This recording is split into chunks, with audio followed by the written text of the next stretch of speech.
आवाज news true voice. నమస్కారం Awaaz news కి స్వాగతం। సిద్దిపేట జిల్లా దుబ్బాక పట్టణంలో యువకిరణం స్పోర్ట్స్ అసోసియేషన్ ఏర్పాటు చేసిన వినాయక మండపం భక్తితో పాటు సామాజిక స్పృహకు వేదికగా మారింది। చిన్నారులు సెల్ ఫోన్లకు బానిసలు కాకుండా దూరంగా ఉంచాలని ఆకట్టుకునే స్లోగన్స్ కార్టూన్స్ తో ప్రత్యేకంగా అలంకరించారు। తల్లిదండ్రులు పిల్లల భవిష్యత్తుపై దృష్టి పెట్టాలని సందేశం ఇస్తున్న ఈ మండపం భక్తులను మాత్రమే కాదు ఆలోచింపజేస్తూ ఆదర్శంగా నిలుస్తోంది।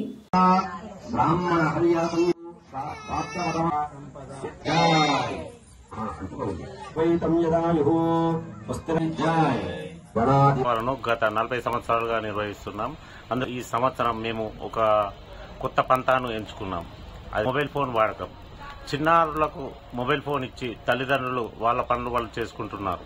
దీంతో చిన్నారులు మొబైల్ ఫోన్లకు అడిక్ట్ అవుతున్నారు। చదువు సరిగా చదవడం లేదు। అన్నం తినేటప్పుడు కూడా మొబైల్ ఫోన్ ఇస్తేనే అన్నం తినే పరిస్థితి నెలకొంది ప్రస్తుత పరిస్థితిలో। తల్లిదండ్రులు వీటిపై దృష్టి సారించాలి। పిల్లలను సెల్ ఫోన్లకు దూరంగా ఉంచాలని మేము యువకిరణం సభ్యులం తరపున మేమందరం కోరుతున్నాం।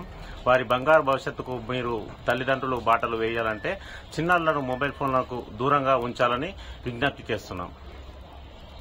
ఉత్సవాల్లో భాగంగా ఇక్కడ నవరాత్రి ఉత్సవాలు అంటే కేవలం ఆధ్యాత్మికత విషయాలతో పాటుగా సామాజిక పరమైనటువంటి అంశాలను ఎప్పుడూ ముందుకు తీసుకెళ్లడంలో మా యువకిరణం స్పోర్ట్స్ అసోసియేషన్ ముందు భాగంలో ఉంటుంది।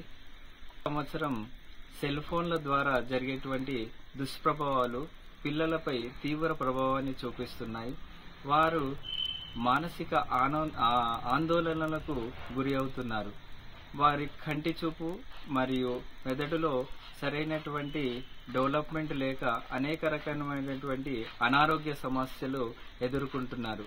ముఖ్యంగా ఈ రోజుల్లో తల్లిదండ్రులు ఏం చేస్తున్నారంటే పిల్లలకు అన్నం తినిపించేటప్పుడు మొబైల్ ఫోన్స్ ఇచ్చేస్తున్నారు। ఆ విధంగా పిల్లలు ఆ మొబైల్ ఫోన్స్ కు అడక్ట్ అయ్యి వారి యొక్క జీవన శైలిలో మార్పులు తెచ్చుకుంటున్నారు। ఇది సమాజంలో చెడు వ్యసనానికి దారితీస్తుంది। కాబట్టి తల్లిదండ్రులు తమ యొక్క విలువైన సమయాన్ని మొబైల్ ఫోన్లో గడపక పిల్లల కోసం కేటాయిస్తే బాగుంటుందనే ఉద్దేశం కొద్దీ మేము ఈ రకమైనటువంటి ఫ్లెక్సీలు ఏర్పాటు చేయడం జరిగినది।